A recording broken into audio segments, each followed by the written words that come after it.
ሐዋርያው ቅዱስ ጳውሎስ መልእክት ነው። አንደኛ ቆሮንቶስ ምዕራፍ 13 ቁጥር 13 ላይ መነሻ እናደርጋለን።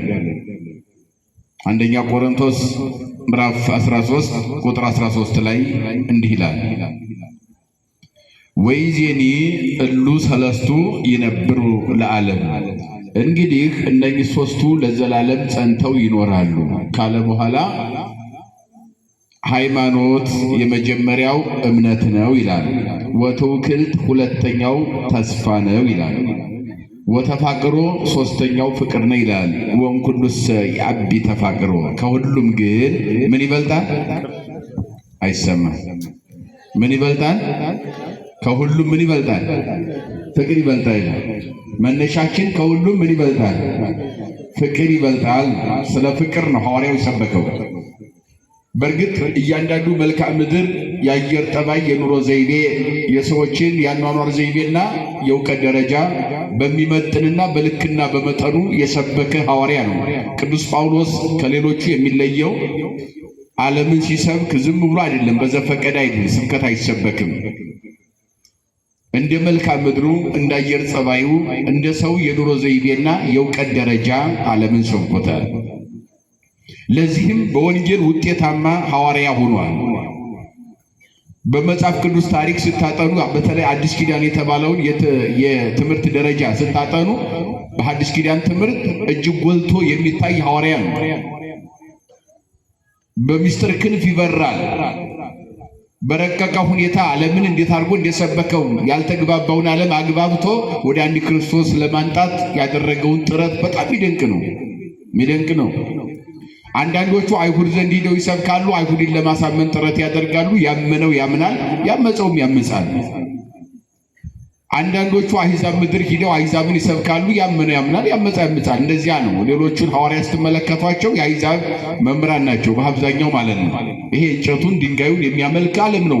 ያን ሄደው ይሰበክ። ከእንጨትና ድንጋይ ከምታመልክ ሰማይና ምድርን እንጨቱንም ድንጋዩንም ባህሩንም የብሱንም ረቂቁንም ግዙፉንም የፈጠረ ዓለምን ያዳነ እመን መድኃኔዓለምን ኢየሱስ ክርስቶስን ብሎ መስበክ ይቀላል። እጅግ ፈታኝ የነበረው ሐዋርያትን ይፈትን የነበረው ማንም ያልደፈረውን ደፍሮ ገብቶ የሰበከ ሐዋርያ ቅዱስ ጳውሎስ ነው። የት ገባ የሚለው ስንመለከተው ዕብራውያን የሚባሉት ምዕመናን ፈታኝ ነበሩ። ዕብራውያን አይሁዶች ማለት ነው። በእርግጥ ትርጓሜ ያለው ዕብራውያን ማለት ቀጥታ ሲተረጎም ወንዝ ተሻጋሪዎች ማለት ነው። ከቃሉ ጋር ናችሁ። ምን ማለት ነው? ዕብራውያን ሲተረጎም በሄብሩ ቋንቋቸው በዕብራይስጡ ዕብራውያን ተብለዋል። ኤቦር የሚባል ሰው አለ፣ በዚያ ዕብራውያን ተብለዋል። ይሄ ሀተታ ነው። ሰዱቃውያንም ፈሪሳውያንም ዕብራውያንም ሳዶቅ፣ ፋሬስ፣ ኤቦር የሚባሉ ሰዎች መነሻ ሆኗቸው ቢልም ሲጠቃለል ግን አይሁዶች ናቸው። ዕብራውያን ግን ቀጥታ በሊቃውንት ትርጓሜ ሀተታ ሲተረጎም ወንዝ ተሻጋሪዎች ማለት ነው አሉ። ምክንያቱም ሲተነትኑት ደግሞ የመጀመሪያው አብርሃም ነው። ስራው ሃይማኖት በሶርያ ምድር የተጠራ በካራን ሰፈር የተገኘው የታራ ልጅ አብርሃም ነው። የሃይማኖት መሰረት እና እግዚአብሔር በመንፈቀ ሌሊት ዘመዶችን፣ ሀገሩን፣ ህዝቡን ጥለህ ውጣ ሲባል ወደ ከነዓን ምድር ቀጥታ እሱ ከወጣ በኋላ በሚወጣበት ጊዜ ሁለት ወንዝ ተሻግሮ ከነዓን ገብቷልና አሉ ሊቃውንት። በኦሪት ዘፍጥረት ምዕራፍ 12 ላይ ስታነቡ ማእከለ ክልኤ አፍላገ ሶርያ፣ በሁለት የሶርያ ወንዞች መካከል ይላል። ሁለት ወንዞች ብሎ ስማቸውን ሳይጠቅስ በኦሪት ላይ ሙሴ ጽፏቸዋል። 12 ምዕራፍ ላይ ዘፍጥረት ከቁጥር 1 ጀምሮ ስታነቡ በሁለት የሶርያ ወንዞች መካከል ካራን በሚባል ሰፈር አብርሃምን ጠራው ይላል። ሁለቱን ወንዞች ረግጧቸው ተሻግሯቸው ወደ ከነዓን ስለመጣ የእሱ ልጆች ስለሆኑ ወንዝ ተሻጋሪ ተብለዋል።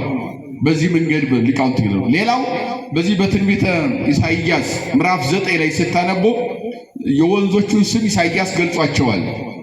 ምድረ ዛብሎን ወንፍታሌም ማይዶተ ሶርያ ዘገሊላ ፍኖተ ባሕር፣ የባህር ወደብ የሆኑ ዛብሎንና ንፍታሌም የተባሉ የሶርያ ወንዞች ይላል። ስለዚህ ስማቸው ዛብሎንና ንፍታሌም ነው ብሎ ኢሳይያስ ይጠቅሳል። እነኝን ወንዞች አብርሃም የተሻገራቸውን ወንዞች ማለት ነው። ስለዚህ የወንዝ ተሻጋሪ የአብርሃም ልጅ ወንዝ ተሻጋሪዎች ማለት ነው። ምን ማለት አላችሁ? ምን ማለት ወንዝ ተሻጋሪ የወንዝ ተሻጋሪ ልጆች ወንዝ ተሻጋሪዎች እነማን ናቸው? እነሱ ዕብራውያን ማለት ይሄ ማለት ነው የአብርሃም ልጆች ስለሆኑ። ዛብሎንና ንፍታሌም ኢሳይያስ ገለጠ። ማእከለ ክሌብ ሁለት ወንዞች ሆኖ ኦሪቱ ገለጠ። በመጽሐፈ ነገሥት ደግሞ ስትመለከቱ ደግሞ እነኚህን ወንዞች የነገሥት መጽሐፍ አባናና ፋርፋ ይላቸዋል። የሶሪያ ወንዞች ናቸው እነኚህ። እነኚህን አብርሃም ተሻግሮ ስለመጣ የወንዝ ተሻጋሪ ልጆች ወንዝ ተሻጋሪዎች የሚል ትርጓሜ ስላለ ዕብራውያን የሚል ስያሜ ተሰጥቷቸዋል እንጂ አይሁድ ናቸው። ሁለተኛው ሰማይ የመሰለ የኤርትራ ባህርን በሙሴ በትር ሰንጥቀው ተሻግረው ወደ ከናን ጉዞ ያደረጉ ባለርስት የኤርትራን ባህር ሰንጥቀው የተሻገሩ ወንዝ ተሻጋሪዎች ማለት ነው። ከዚያ በደብረ ናባው ሙሴ ወደ እግዚአብሔር ተጠርቶ በሚሄድበት ጊዜ ኢያሱ ሲተካ ደግሞ ርስት ለመውረስ በዝማሬ የኢያሪኮን ግንብ ከማፈራረሳቸው በፊት ቀድሞ የዮርዳኖስን ባህር በኢያሱ አማካኝነት ታቦት ይዘው ሰንጥቀው ስለተሻገሩ ወንዝ ተሻጋሪዎች ይባላሉ። እነኛ አይሁዶች ሲሆኑ ወንዝ ተሻጋሪዎች ስለሚባል ትርጓሜያቸው ዕብራውያን ተብለዋል። እነሱን መስበክ ለሐዋርያት ትልቁ ፈተና ዕብራውያንን መስበክ ነበረ። ከቃሉ ጋር ናችሁ? ማንን መስበክ ነበረ? ዕብራውያንን። በጣም ፈታኝ የነበረው ለምን ይፈትናል ከተባለ እምነት ስላላቸው ነው። ምክንያቱም እምነታቸው ምንድነው ሲባል እግዚአብሔርን ያምናሉ። ካለመኖር ወደ መኖር እምኀበ አልቦ ሀበቦ፣ ካለመኖር ወደ መኖር ዓለምን አንጥቶ የፈጠረ እግዚአብሔር አለ። ዓለምን እየገዛ እግዚአብሔር አለ። እምኀበቦ ሀበ አልቦ፣ ከመኖርም ወደ አለመኖር አሳልፎ ዓለምን የሚኖር እግዚአብሔር አለ። አምላካችን እግዚአብሔር አባታችን አብርሃም፣ ሕግ ጸሐፊያችን ሙሴ ሕጋችን ኦሪት የሚል እምነት አላቸው። ይወርዳል ይወለዳል የሚል የነቢያትን ትንቢት ያምናሉ። ወረደ የተወለደ የሚለውን አዲስ ኪዳን አይቀበሉም። ፈተና የሆነው ይሄ ሁለቱን አጣጥሞ አለመቀበላቸው ለሐዋርያት ፈትኗቸዋል። ዕብራውያንን መስበክ የፈተነው የኦሪት አማኝ ናቸው። ወንጌል አንቀበልም አሉ። ወንጌል ዲቃላ ሕግ ነው አሉ። አባታችን አብርሃም ነው አሉ። ሕጋችን ሕግ ጸሐፊያችን ሙሴ ነው፣ ሕጋችን ኦሪት ነው አሉ። ከዚህ ንቅንቅ አንልም ብለው ፈታኝ ሆኖ የነበረው እነሱን መስበክ በዚህ መንገድ ነው። ማን ሰበካቸው ሲባል ጳውሎስ ሰበካቸው። ማን ሰበካቸው?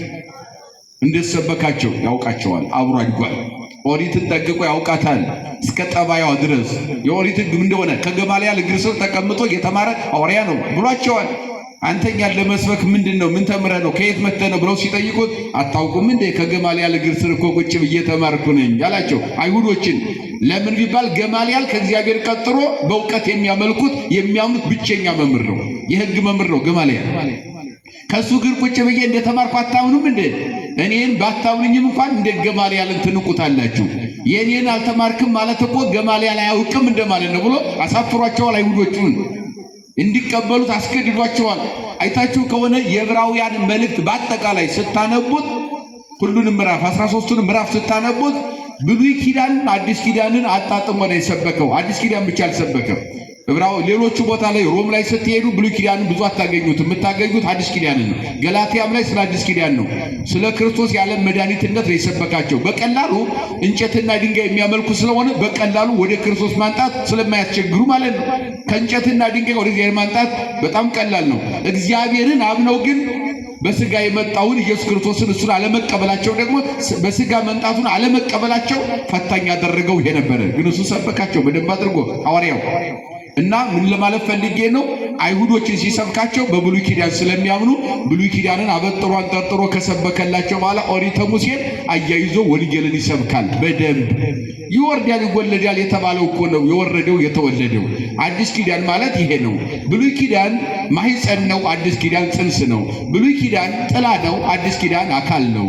ማህፀን ሳይኖር ጽንስ አለ ማለት አይቻልም። የሚቀድመው ማህፀን ነው። ትክክል ናችሁ። ኦሪት ቀድማለች። ይወርዳል ይወለዳል ብላ ኦሪት እና ነቢያት የሰበኩት ወረደ የተወለደ ይሄው የዓለም ቤዛ ዓለምን ያዳነ መድኃኔዓለም ይሄው ብሎ ሰበካቸው። በዚህ መንገድ ዕብራውያንን አሳምኗል። ለመጀመሪያም በአንጾኪያ ክርስቲያን ተባሉ ሲባል ከዕብራውያን በአብዛኛው ከአይሁድ የተሰበኩ ስለሆነ ነው። አንጾኪያ ኢየሩሳሌም እስከ ሶሪያ ያለው ምድር ነው። ይሄ ሄብሮን የሚባለው ጎላን ተራራዎች የሚባሉት ያሁኑ ማለት ነው። ይሄ ሁለቱንም አቅፎ ያዘ፣ ኢየሩሳሌምና ሶሪያን አቅፎ ያዘ አካባቢ።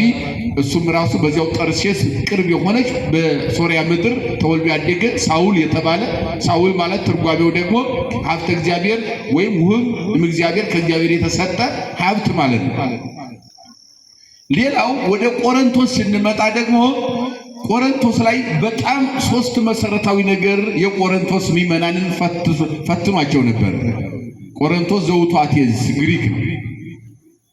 የግሪክ ምዕመናን የነበረባቸው ፈተና ሶስት መሰረታዊ ችግር ነበረ። ሶስት መሰረታዊ ችግርን ከአይምሯቸው ነቅሎ ለመጣል የተጠቀመበት ዘዴ አለ። ምን ነበር ሶስቱ ችግራቸው? አንደኛ ጥበብ ነው። ከቃሉ ጋር ናቸው? እየሰማችሁኝ ነው? ምንድነው? ጥበብ ነው። አዎ የነ ሶቅራጦስ የነ ፕሉቶ የነ አርስቶትል የሌሎችም ደግሞ እንደው የነኚህ ፈላስፋዎች የጠቢባን ሀገር ነው። በእርግጥ ብዙ ጠቢባን አሉ። ጥበብ ከዚያ መሰጠቱን ግን ረስተውታል። በስጋዊ ጥበብ ብቻ ጥበብን እስከ ማምለክ የደረሱ የቆሮንቶስ ምዕመናን ነበሩና አሪዮስፋጎስ የሚባል አደባባይ ላይ ይሄ መካነ ፈላስፋ ማለት ነው። አሪዮስፋጎስ ማለት የጥበበኞች መናኸሪያ አደባባይ፣ የፈላስፋዎች አደባባይ ማለት ነው። የሚወያዩበት ማለት ነው። ጥበብን የሚራቀቁበት ቦታ ማለት። ስለዚህ ጥበብ ብቻ ነበርና አይምሯቸው ውስጥ ያለው ስጋዊ ጥበቡን አምላክ አድርገውታል። ሰው ካወቀ ይጸድቃል፣ ካላወቀ ይኮነናል ይላሉ። ከቃሉ ጋር ናቸው? ምን ይላሉ? አዋቂ ሰው ምን አይልም? አይኮነንም። የማያውቅ ሰው ነው የማይጸድቀው። ያላወቀ ያልተመራመረ ያልተፈላሰፈ ወይም ጠቢብ ያልሆነ ሰው እርሱ ይኮነናል፣ በእግዚአብሔር ዘንድ ይጠየቃል በፈጣሪው። የተማረ የተመራመረ ጥበብን የሚራቀቅ ሰው ግን ምን አይልም?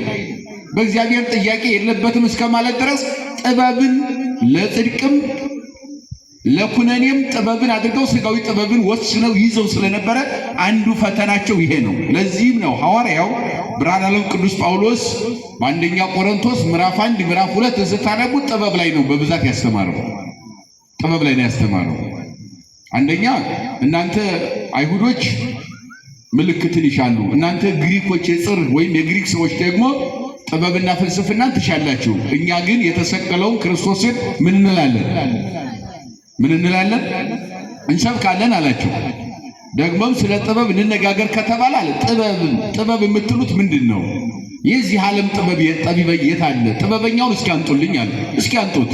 ዓለምን መጥኖና ለክቶ ከዳር እስከ ዳር ርዕበ ሰማይ የሰማይን ስፋት፣ ግዘፈ ምድር የምድርን ግዝፈት መጥኖና ለክቶ ይህን ያህል ኪሎ ሜትር ነው ይህን ያህል ርቀት አለ ብሎ መጥኖና ለክቶ ያወቀ የደረሰባት ዓለምን ተቆጣጥሮ የያዛት እስኪ ጥበብ የምትሉትን ጥበበኛ የምትሉትን ራሱ የጥበብን ጠቢብ እስኪ አንጡልኝ እሱም ብሎ ይጠይቃል። ይቀጥልና ጠቢቡ ዓለምን ሲቆጣጠራትና ልክነ መጠኗን ሰፍሮ ሲያውቅና ሲረዳ ሲናገር ያን ጊዜ ቃለ ጉባኤ የያዘ የጥበበኛውን ጸሐፊ እስኪ አንጡት እሱን የታለ ዓለምን የመረመረ የታለ የሰማይ ስፋት የምድርን ግዝፈት መጥኖና ለክቶ ከዚህ እስከዚህ ነው ብሎ ደንበር ያስቀመጠ ከእናንተ መካከል የታለ? ያ ጥበበኛ የታለ? የጥበበኛው ጸሐፊ ቃለ ጉባኤ ያዥ አርቃቂ ያረቀቀ የጻፈ የዘገበ ዜና መዋዕልን የጻፈ የታለ? እስኪ አንተ ብሎ ይጠይቃል። መጨረሻው ግን መልስ አላገኘም። መጽሐፍ ቅዱስ ላይ ዙሮ ጥበብም ፍልስፍናም እሱ ጌታችን አምላካችን መድኃኒታችን ኢየሱስ ክርስቶስ ነውና አለ። ማንን እንሰብካለን? ኧረ ንገሩኝ። የተሰቀለውን ማንን እንሰብካለን? ጥበብም ፍልስፍናም እሱ ነው። ዘጋ። ከጥበብ አስተሳሰብ ከስጋዊ አስተሳሰብ ወደ እውነተኛው ጥበብ ወደ ኢየሱስ ክርስቶስ ማንጣት ነው ዋናው ዓላማ። በዚህ በመዝሙረ ዳዊት መዝሙር 2 ቁጥር 12 ላይ መዝሙረ ዳዊት 2 ቁጥር 12 ላይ ስታነቡ እንዲህ ይላል ዳዊት አጽንዕዋ ለጥበብ ከመይትማ እግዚአብሔር እንዳይቆጣ ጥበብን አጽንታችሁ ያዙ ይላል ዳዊት። በ12ኛው መዝሙር ላይ ዳዊት እስኪ በሉ እግዚአብሔር እንዳይቆጣ በሉ እስኪ ሊገሙት እስኪ አሁንም ሊገሙት ጥበብን አጽንታችሁ ያዙ። ምን ብላችሁ ያዙ? ጥበብን አጽንታችሁ ያዙ። ማን እንዳይቆጣ? አሁን ይህንን ጥበብ በሶስት ይተረጉሙታል ሊቃውንቱ። አንደኛ ስጋዊ ጥበብ ነው፣ የስጋ ጥበብ። ቅድም እንዲያልኳቸው የስጋን ጥበብ ያዙት፣ ግን አታምልኩት። የስጋ ጥበብ ምንድነው ከተባለ ማረስ፣ መቆፈር፣ መነገድ፣ ወጥቶ ወርዶ ጥሮ ግሮ ራሱን ችሎ መኖር፣ ይሄ የተሰጠን የስጋ ጥበብ ነው። ይሄን አጽንቶ መያዝ ይጠበቃል። ማን እንዳይቆጣ? ሰነፍን ሰው እግዚአብሔር አይወድም። ጥረህ ግረህ ብላ መለኮታዊ መመሪያ ነው። ከዚህ ውጭ ዓለም ሊሆን አይችልም። የሚማረው በሰዓቱ መማር፣ የሚሰራው መስራት፣ የሚነግደው መነገድ፣ የሚያርሰው ማረስ እግዚአብሔር የሚወደው እንዲህ አይነቱን ሰው ነው። ጤነኛ ሆኖ ተቀምጦ የሚውልን ሰው እግዚአብሔር አይፈቅድም፣ አይወድም። ቅዱሳት መጻሕፍት እንደው ጥረግረብ ላይ የሚለው መለኮታዊ መመሪያ ይሄ የተሰጠ ጥበብ ነው፣ ስጋዊ ጥበብ ይባላል። ይህን አጽንታችሁ ያዙ። ሰርታችሁ ተምራችሁ ጥራችሁ ግራችሁ በምድር ላይ ኑሩ የሚለው መለኮታዊ መመሪያ ጥበብ ስለሆነ ይህንን ያዙ። ስጋዊ ጥበብ ይባላል። ይሄ ሁለተኛው ጥበብ መንፈሳዊ ጥበብ እያሳጠርኩልኝ። ምን አይነት ጥበብ? መንፈሳዊ ጥበብ የሚባለው ጾም፣ ጸሎት፣ ስግደት፣ ምጽዋት የመሳሰለው መንፈሳዊ ጥበብ ይባላል። ይሄንን አጽንተህ ያዝ። ማን እንዳይቆጣ እግዚአብሔር እንዳይቆጣ። መንፈሳዊ ጥበብ የሚባለው እነኚህ ናቸው። ሶስተኛው መለኮታዊ ጥበብ ይባላል። መለኮታዊ ጥበብ ማለት ቀጥታ እግዚአብሔርን መያዝ ማለት ነው። ቀጥታ ካንተ ውጪ ጣዖት አላመልክም፣ እንጨት ድንጋይ አላመልክም፣ ለፍጡር አልንበረከክም። ሰማይና ምድር የፈጠር ካለመኖር ወደ መኖር አንተ የፈጠርከኝ ከአባቴ ዘር ከእናቴ ደም ከፍለ በእናቴ ማይፀን ሰው አድርገህ 9 ወር ያስቀመጥከኝ በዚያ ውስጥ ተርቤ እንዳልሞት እናቴ ከምትበላው እንጥፍጣፊ ያደረስከኝ እንድመገብ ያደረከኝ በረቀቀ እንግዲህ ሊጠቅለ 9 ወር በእናቴ ማህፀን ያስቀመጥከኝ ታፍኜ እንዳልሞት አንተ የጠበቅከኝ ከ9 ወር በኋላ ወደዚህ ምድር ያመጣኸኝ ፈጣሪ አንተ ነህ። ይሄንን ጥበብ ያዝ። ማን እንዳይቆጣ ይሄ መለኮታዊ ጥበብ ይባላል። ይሄ ሐዋርያው ነው እየሰበከ ያለው። ሐዋርያው እየሰበከ ያለው ይህንን ነው። ስለዚህ ከስጋዊ ጥበብ ተጣብቀው መለኮታዊ ጥበብን የካዱ ስለነበረ መንፈሳዊ ጥበብና መለኮታዊ ጥበብን የሚባለውን ትተው ስጋዊ ጥበብ ብቻ ያዙ። የግሪክ ሰዎች ተቸግረው ስለነበረ በስጋዊ ጥበብ ብቻ ጽድቅ አለ ብለው የሚያምኑ ስለነበረ ተጠያቂነት አይኖርም ስጋዊ ጥበብ ካለን የሚል አስተሳሰብ ስለነበራቸው ከዚህ ለማውጣት ጥበብ ስጋዊ ከንቱ እንደሆነ መለኮታዊ ጥበብና መንፈሳዊ ጥበብ ከሌለ ከንቱ እንደሆነ እውነተኛው ጥበብ ክርስቶስ መሆኑን አስተምሯል ሐዋርያው። አንደኛው ከስጋዊ ጥበብ ነፃ እንዲያወጣቸው ማለት ነው። ሁለተኛው ፍልስፍና ነው። ፍልስፍና ምንድነው ሲባል በጠፈር ላይ ተረማምደናል፣ ሐኖስን ረግጠነዋል። በነፋሳት አውታር ላይ እየተረማመድን ነው። ስነ ከዋክብትን ቆጥረናል፣ ሚጠተ ብርሃናትን፣ ሙፃ ነፋሳትን፣ የነፋሳትን መውጫ መግቢያ፣ እንደገናም ደግሞ ከዋክብትን ቆጥረናል። ፀሐይ፣ ጨረቃ ምህዋራቸው መንገዳቸውን አውቀናል። መስኮታቸው በየት መውጫ መግቢያ እንደሆነ እናውቃለን ብለው ይሄ ፍልስፍና የሚባለው በስነ ፍጥረት ላይ በመፈላሰፍ ወደ ላይ ወደ ፀሐይን መመልከት ባይችሉም ወደ ጥልቅ ባህር በመመልከት አጠቃላይ መልክዓ ፀሐይንና ወር ከዋክብት እነዚህ ሁሉ እየተመራመሩ ስለነበረ ከዚህ ውጭ እግዚአብሔርን ማየት አልቻሉም። ፀሐይ፣ ጨረቃ፣ ከዋክብት ነፋሳትን ሁሉን የፈጠረ እግዚአብሔርን ዘንግተው ነበርና ከዚህ ነፃ እንዲወጡ ከስጋዊ ፍልስፍና ወጥተው እውነተኛውን ፍልስፍና እግዚአብሔር እንዲይዙ አስተምሯል። አንዱ ፈተናቸው፣ ሁለተኛው ፈተናቸው ፍልስፍና ነው። አንደኛው ጥበብ፣ ሁለተኛው ፍልስፍና። ሶስተኛው በግሪክ ያሉ የቆሮንቶስ ምዕመናን ትልቁ ፈተናቸው አንደኛ ቆሮንቶስ ምዕራፍ 1 ቁጥር 1 ጀምሮ ስታነቡ መከፋፈል ነበረ በውስጣቸው። አንድነት ጠፍቶ ነበረ። ከቃሉ ጋር ናቸው። ምን ነበረ? መከፋፈል ነበር። አይግባቡም። አላግባባቸው ያሉ ደግሞ ክፉ መምህራን ነበሩ በመካከላቸው፣ በክፉ ሰዎች ማለት ነው። እውነትን የሚያስተምሩ መምህራን እንዳሉ ሁሉ ሐሰትን የሚያስተምሩ አሉ። አንድነትን የሚያስተምሩ እንዳሉ ሁሉ ልዩነትን የሚሰብክ ከንቱ ዓለም አለ። ይሄንን ለይቶ ማወቅ በዚህ ምድር ላይ ስንኖር ከኛ ይጠበቃል። ይሄ መንፈሳዊና መለኮታዊ ጥበብ ከዚህ ጋር እየተያያዘ ነው ማለት ነው። ስለዚህ ከፋፍለዋቸው ስለነበረ ምዕመናን ጥሩ ነገር ስላልነበረ በቆሮንቶስ ያሉ ምዕመናን በጣም በመከፋፈል ዳርና ዳር ይዘው እርስ በርሳቸው አልግባባ ብለው ስለነበረ እንደውም ሲጀምር በእናንተ መካከል በኢየሱስ ክርስቶስ ሰላም ሰላም እላችኋለሁ፣ በቆሮንቶስ አቴንስ ግሪክ የምትኖሩ ምዕመናን እንደምን አላችሁ አለና ደሙን አፍስሶ ሥጋውን ቆርሶ እናንተን ነፃ ባወጣ በኢየሱስ ክርስቶስ ስም የምነግራችሁ ነገር አለኝ። ነገር ግን በእናንተ መካከል የምሰማው ነገር ጥሩ አይደለም ነው ብሎ የሚጀምረው። በቃሉ ጋር ናቸው። በእናንተ መካከል የምሰማው ጥሩ አይደለም ይላል። ምክንያቱም ሲያስቀምጥ ምን አለ? አለመግባባትና መለያየት አለና። በቃሉ ጋር ናቸው። መለያየት አለ በመካከላችሁ አለ። ይህንና ጥያቄ ይጠይቃል። አንዳንዱ የአጵሎስ ነኝ ይላል፣ አጵሎስ የሚባለውን ሰው የሚከተል። አንዳንዱ ደግሞ የጳውሎስ ነኝ ይላል፣ ራሱ ጳውሎስን የሚከተል ቡድን አለ እዚያ መካከል ማለት ነው። አንዳንዱ ደግሞ የኬፋ ነኝ ይላል፣ ኬፋ ጴጥሮስ ነው፣ የጴጥሮስ የሆነ ደግሞ ቡድን አለ ማለት ነው። አያችሁ፣ እንደ አይነት ችግር ገጥሟቸው እየታመሱ ስለነበረ ግለሰቦችን በማምለክ በመከተል የሚታመስ ህዝብ ስለነበረ አንድነት በመካከላቸው ተናግቶ ጠፍቶ ስለነበረ ያንን ወቀሳ ከወቀሰ በኋላ ወደ አንድነት ይመጡ ዘንድ መስበክ ግድ ያለበት። ምን ይላቸዋል? አንተ የአጵሎስ ነህ ትላለህ፣ በእውኑ አጵሎስ ስላንተ ተሰቅሏልን? ይላል። ቃሉ ጋር ናቸው። ምን ይላል? አጵሎስ ስላንተ ተሰቅሏል። አንተ አንዱ የጳውሎስ ነኝ ትላለህ። የጳውሎስ ነኝ የምትለው ጳውሎስ በጳውሎስ ስም በጳውሎስ ስም ተጠምቀሃል። ልጅነት ያገኘው በእኔ ስም ነው። ይቀጥላል። የኬፋ ነኝ የምትሉ አላችሁ። ኬፋ ስለእናንተ ተሰቅሏልን? ይላቸዋል። አያችሁ? ወይስ ክርስቶስ ተከፍሏልን? ይላል። አያችሁ? ህዝብ የለም፣ አሕዛብ የለም፣ አይሁዳዊ የለም፣ አረማዊ የለም፣ በኢየሱስ ክርስቶስ አንድ ሆናችኋል። ይህንን የመከፋፈል ትምህርት ማን ያስተማራችሁ? ከየት ነው እንክርዳድ ማን የዘራባችሁ? ከየት ነው ሲያመጣችሁት? ኢየሱስ ክርስቶስ ስለእናንተ ተሰቀለ እንጂ ተከፍሏልን? ይላል ሐዋርያው ማለት ነው። ከዚህም በኋላ ይሄ ሁሉ ነገር ትክክል አይደለም፣ ውሸት ሊሆን ይገባል፣ ይህንን ነገር ልትተውት ይገባል በማለት ወደ ፍቅር ትምህርት ያመጣል። ከሁሉ ምን ይበልጣልና? ምን ይበልጣል? ይመጣል። ፍቅር ይበልጣል። ወደ መሰረታዊ ትምህርታችን እንጣና ባጭሩ ፍቅርን እንይ። አንደኛ ቆሮንቶስ ምዕራፍ 13 ላይ አሁን ይህን የተለያዩትን ይመናል እንደዚህ ነው። አሁን በየጊዜው በየዘመኑ ስንመለከት ያለ ችግር አለ። ዓለም የሚጭንብን እንክርዳድ ያለ የሰፈሩ፣ መንደሩ፣ ቋንቋው፣ ጎሳው፣ ነገዱ ይሄ ዓለም የሚያሸክመን ጣጣ አለ። አያችሁ? ጳውሎስ እንደዚህ አይነት ነገር ገጥሟቸው ስለነበረ እንደዚህ አይነት ዓለማዊ ግብር እነሱን ወደ መንፈሳዊ ማንነት ማንጣት ስለነበረ ይህንን ስለ ፍቅር በደንብ ሰብኳቸዋል ማለት ነው። አሁንም ዓለማችን የሚናጠው ግማሹ በጎሳ፣ ግማሹ በሰፈር፣ ግማሹ በመንደር በሁከት ውስጥ ዓለም የሚኖረው መረጋጋት ያልቻልነው አንድ ችግሩ ዓለም የሚያሸክመን ነገር ስለምንቀበል ነው። እዚሁ ቤት ሆነን እንኳን ዓለሙን ተውትና እዚህ ቤት ሆነን እንኳን ግማሹ ሰባኪ የሚያመልካለ የሚከተላለ፣ ዘማሪ የሚከተላለ። ምንድን ነው ስትሉት ምንም ምክንያት የለውም። ያኛው ገደል ሲገባ አብሮ ገደል የሚገባለ፣ መውደቅ መነሳት አለ። አርቆ ማጠር የሚባል ነገር አለ። ሰባኪ ነው።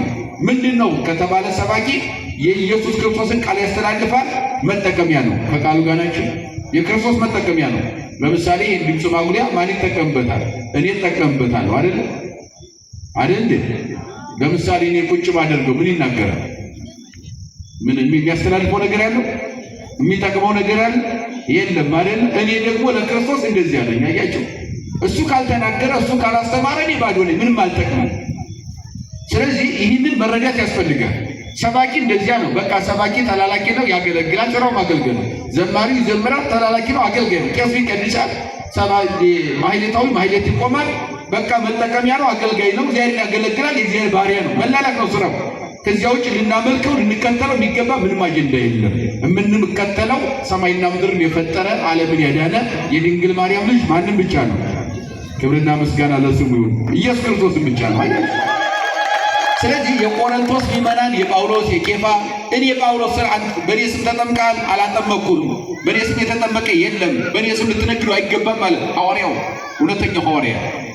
እኔ ልትከተል አይገባም፣ የምትከተለው ያዳነህን ነው፣ ኢየሱስ ክርስቶስን ነው አለ። ወንድሜ ኬፋ ጴጥሮስ ስላንተ ተሰቅሏል? አልተሰቀለም። ሐሰት የተሰቀለው ኢየሱስ ክርስቶስ ነው እንጂ ጴጥሮስ አይደለም። ጴጥሮስ ተሰቅሏል፣ አዳነህም። ጴጥሮስ የክርስቶስ ባሪያ አገልጋይ ነው። እንደ አገልጋይ ተመልከተዋል። የሚገባውን ክብር መስጠት ይገባል። ከዚያ ውጭ ግን ልታመልከው አይገባም። የሚመለከው ሰማይና ምድር የፈጠረ የድንግል ማርያም ልጅ ዓለምን ያዳነው ማን ብቻ ነው? ኢየሱስ ክርስቶስ ብቻ ነው። ይህን ነው እየነገረን።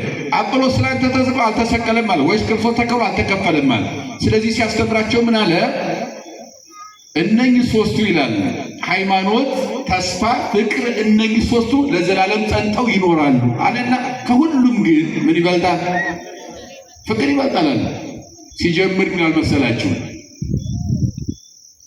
በመላእክት የሰውን እውቀት፣ የሰውን ጥበብ፣ የሰውን ቋንቋ ከመናገር አልፎ በመላእክት ቋንቋና አንደበት ብናገር የፊልሙጢን የሚባል ቋንቋ አላቸው ይላሉ የሃይማኖት አበው መተርጉማን። መላእክት እግዚአብሔርን የሚያመሰግኑበት የራሳቸው ቋንቋ አላቸው፣ ፊልሙጢን ይባላል ብለውታል። በመላእክት እንኳን የሰውን ቋንቋ አይደለም ቀርቶ የመላእክትን ቋንቋ ብናገር በገሃድ ዓለም የሚታየውን ጥበብና እውቀት አይደለም ቀርቶ የተሰወረውን ጥበብ እንኳን ባውቅ ብረዳ። አያችሁ፣ ፍቅር ከሌለኝ ከንቱ ነኝ ብሎ ነው የሚጀምረው። በራሱ በቃሉ ጋር ናችሁ? እስኪ በሉ የሰዎችን ዕውቀት በሉ እስኪ አልፎ የመላእክትን ቋንቋ ብናገር በግዙፍ ዓለም ያለውን ዕውቀት አይደለም ቀርቶ የተሰወረውን ጥበብ ባውቅ ፍቅር ከሌለኝ ከንቱ ነኝ። አያችሁ፣ ዕውቀት ባዶ ነው፣ ምንም ትርጉም የለውም። ምን ከሌለ ምን ተራቀቀ ወቀ ምን ትርጉም አለው? በሰማይ በረረ በምድር ተሽከረከረ። ፍቅር ከሌለ ምን ትርጉም አለው? ከንቱ ነኝ አለ። አያችሁ፣ ከዕውቀት ምን ይበልጣል እያለ ነው። ብዙ ካወቀ ሰው ይልቅ ትንሽ ፍቅር ያለው ሰው በእግዚአብሔር ዘንድ የተወደደ ነው። ይህ ነው እየነገረን ያለው። አያችሁ፣ ዕውቀትም ቢሆን ከፍቅር ጋር ሲሆን የሚያምረው ማለት ነው። አለበለዚያ አንድ ሰው ፍቅር ከሌለው ዕውቀት ቢኖረው ከሰው ጋር ተግባብቶ ዕውቀቱ ለሰው ካልጠቀመ በእግዚአብሔር ዘንድ ዋጋ የማያሰጥ ከሆነ ባያውቅ ይሻለዋል። ምን ከሌለ? ፍቅር ከሌለ እንደውም ከመከበሮ ዘይዘበት እንደሚጮህ ከበሮ ወከመብርት ዘይነቁ እንደሚንፋፋ ጸናጽልና እንደሚናድ ካብ ነው ይላል። አያችሁ፣ ምን ከሌለ? ምን ከሌለ? እስኪ በሉ እንደሚጮህ ከበሮ በሉ እስኪ እንደሚንፋፋ ጸናጽል እንደሚናድ ካብ ነኝ። ምን ከሌለ? ከበሮ። አሁን እሺ ከበሮ አንደኛ ጥሩ ዜማ የሚያዜምለት ሰው ከሌለ፣ ሁለተኛ ደግሞ መምታት የሚችል ሰው ከሌለ፣ አያችሁ አዋሂዶ ከዜማው ጋር የሚመታው ሰው ከሌለ ያደነቁራል እንጂ ምንም ትርጉም የለውም። ከዜማው ጋር ከጸናጽሉ ጋር ከመዝሙሩ ጋር ደግሞ የሚያውቁ ሰዎች አዋሂደው ደግሞ ሲመቱት ደግሞ ድውይ ይፈውሳል፣ ለምጽ ያነጻል። አያችሁ አጋንንትን ያርቃል፣ ያቃጥላል። እንደዚያ ነው። ዝም ብለው ግን ቢደበድቡት ጆሮ ያደነቁራል እንጂ ትርጉም የለውም። እንደዚያ ነኝ አለ። ምን ከሌለ? ምን ከሌለ? ፍቅር ከሌለ ይላል። አያችሁ እመወሀብኩ ሥጋዬ ለውእተ እሳት፣ ለሚያቃጥል እሳት ራሴን አሳልፌ ብሰጥ ፍቅር ከሌለኝ ምንድን ነኝ አለ? ከንቱ ነኝ። ወወሀብኩ ነዋይየ ለምጽዋት፣ ገንዘቤን ሁሉ አውጥቼ ለነዳያን በመጸውት ፍቅር ከሌለኝ ምንድን ነኝ አለ? አዎ አያችሁ፣ ፍቅር ከሌለ ሁሉ ነገር ከንቱ እንደሆነ ይህን ከገለጸ በኋላ ለቆሮንቶስ ምዕመናን ፍቅር ላጡ ምዕመናን ይህን ካላቸው በኋላ ፍቅር ያለውን ደግሞ ሰው መገለጫ ሲገልጽ ምን አለ? ፍቅር ያስታግሳል፣ ትዕግስተኛ ያደርጋል ይላል። በቃሉ ጋር ናቸው። ፍቅር በሉ እስኪ ትዕግስተኛ ያደርጋል። ምን ያደርጋል? ፍቅር ያለው ሰው ምንድነው እያለ ነው? ትዕግስተኛ ነው። አያችሁ፣ ፍቅር ያለው ሰው ትዕግስተኛ ነው። ፍቅር የሌለው ሰው ግን ትዕግስት የለውም። አያችሁ፣ ፍቅር ስለሌለው መደባደብ ካለበት ሩጦ ይደባደባል፣ መሳደብ ካለበት ይሳደባል፣ ማድረግ ያለበትን ሁሉ ለማድረግ ይፈጥናል ማለት ነው። ምን የሌለው ሰው? ፍቅር የለም። ፍቅር ያለው ሰው ግን ሰውን የሚወድ ሰው ግን እንኳን አይደለም ራሱ ጠብ ፈልጎ ቢሰድቡትም እንኳን ሰውን ዙሮ አይሳደብም። ሰው ላይ አንዳች ነገር ክፉ ነገር አያደርግም። ቢናገሩትም ቢሰድቡትም ቢበድሉትም የመሸከም አቅም አለው። ምን ስላለው? ምን ስላለው? ፍቅር። አያችሁ፣ ፍቅር የትዕግስት ብርታት ነው፣ የትዕግስት ኃይል ነው አለ። ፍቅር ያለው ሰው አለቀጠለና አይቀናም ማለት ምን አይልም ይመናል። ፍቅር ያለው ሰው ምን አይልም? አይቀናም። ፍቅር የሌለው ሰው ግን ይቀናል፣ በትንሽ በትልቁ። ለምሳሌ ፍቅር ያለው ሰው እህቷ ስታገኝ ደስ ይላታል፣ አትቀናም። ትቀናለች። ወንድሙ ሲያገኝ ምን አይልም? አይቀናም። ምን ያለው ሰው? ፍቅር ያለው ሰው እንኳን አገኘ ነው የሚለው። አያችሁ፣ ፍቅር አለዋ። እንኳን አገኘ ሲያንሰው ነው፣ ሲያንሳት ነው። ከዚህ በላይ ያድርግለት ያድርግላት ከመጸለይ ያለፈ ቅናት የለም፣ አያስቀናም። ፍቅር ያለው ሰው የሚቀናበት አንዳች ነገር የለም። ፍቅር ስላለው ማለት ነው። ለእኔ ስጠኝ ብሎ ይጸልያል እንጂ ለምን ሰጠኸው አይልም። ለእኔ ስጠኝ ብላ ትጸልያለች እንጂ ለምን ሰጠሃት ብላ አትጸልይም። ምክንያቱም ፍቅር ያለው ሰው አይቀናም በምንም ነገር። ምን ያስቀናል? ምንም ያስቀናል። ፍቅር እግዚአብሔር ስለሆነ ሐዋርያው ዮሐንስ እንደተናገረ አያስቀናም አለ። አያችሁ፣ ፍቅር ትዕግስተኛ ያደርጋል፣ ፍቅር አያስቀናም አለ። አያችሁ እያለ እየዘረዘረ ከመጣ በኋላ ወደ ትምህርቱ ሲዘጋው ምን አለ? ወይዜኒ እሉ ሰለስቱ፣ እነኚህ ሦስቱ ለዘላለም ጸንተው ምን ይላሉ? ምን ይላሉ? ይኖራሉ። ምን ምን ናቸው? አንደኛ ሃይማኖት አይደል? እምነት ወይ። ሁለተኛው ተስፋ። ሶስተኛው ምንድን ነው? ፍቅር ነው። እስኪ እምነትን ባጭሩ እምነት ምንድን ነው? ሃይማኖት ወይ። ሃይማኖት ሁለት መሰረታዊ ነገሮችን ነው የሚተረጉምልን። አንደኛ ሃይማኖት ወይም እምነት የምንለው ዓለማት ሳይፈጠሩ እግዚአብሔር በአንድነት ሶስትነት ነበረ። ዓለምን ፈጥሮ እየገዛ አለ። ዓለምን አሳልፎ ለዘላለም ምን ይላል? አረ ንገሩኝ። ለዘላለም ምን ይላል? ይኖራል ብሎ ምን ማለት ነው? ማመን ምን ይባላል? እምነት ይኮን አንደኛ። ሁለተኛው ደግሞ የእምነት መገለጫ ወደ ሐዲስ ኪዳን ስንተረጉመው ደግሞ ይሄ ለፍጥረተ ዓለም እግዚአብሔር ወይም ሀልዎተ እግዚአብሔር የምንገልጽበት ሲሆን ለሐዲስ ኪዳን ደግሞ እምነትን ስንተረጉመው ለእግዚአብሔር ወልድ ሁለት ልደት አለ ብሎ ማመን ነው። አቃሉ ገናችሁ ምን አልኳችሁ? ወንዶች እስኪ በሉ ለእግዚአብሔር ወልድ በሉ እስኪ ሁለት ልደት አለ ብሎ ማመን ነው። ስንት ልደት አለው? ዓለም ሳይፈጠር የማን ልጅ ነው? የማን ልጅ ነው? የአብ የባህሪ ልጅ ነው አይደለ? ዓለምን ፈጥሮ ደግሞ የማን ልጅ ነው? የድንግል ማርያም ልጅ ነው። ይሄን ማመን ነው። በነገራችን ላይ ክርስትና ማለት እኮ ይሄ ነው፣ ሌላ ነገር የለውም። ገብታችኋል? ክርስትና እምነት ማለት በሐዲስ ኪዳን አሁን ክርስትና እምነት ለምሳሌ ምንድነው እምነት ስንባል ክርስቲያን ነው የምንለው አይደል እንዴ? ጥሩ ክርስቲያን ከሆንክ እስኪ ክርስትና ግለጠው ብትባል ምንድን ነው የምትገልጠው? እምነት ምንድነው ይባል? ክርስትና ነው። ስሜ ክርስቲያን ነው፣ እምነቴ ክርስትና ነው እንላለን። ጥሩ ክርስትና ከሆነ ክርስትና ራሱ ምን ብለ ማመን ነው የሚባል? ለእግዚአብሔር ወልድ ስንት ልደት አለው?